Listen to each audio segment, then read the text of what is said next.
Gandang gabi. Ito na pang resulta sa ating STL Bulacan para sa araw na to, April 5, 2026 sa araw ng Sunday para sa ating third draw result.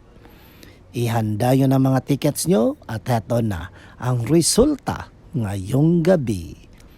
At para naman po sa ating STL Bulacan third draw result, ang resulta ngayong gabi ay ang mga numerong ito.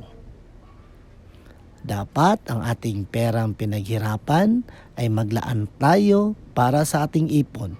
Para sa panahon ng mga emerhensya, may madudukot tayo na pera. Okay? Mag-ingat kayo palagi mga ka-STL. Don't forget to subscribe Purple Green TV.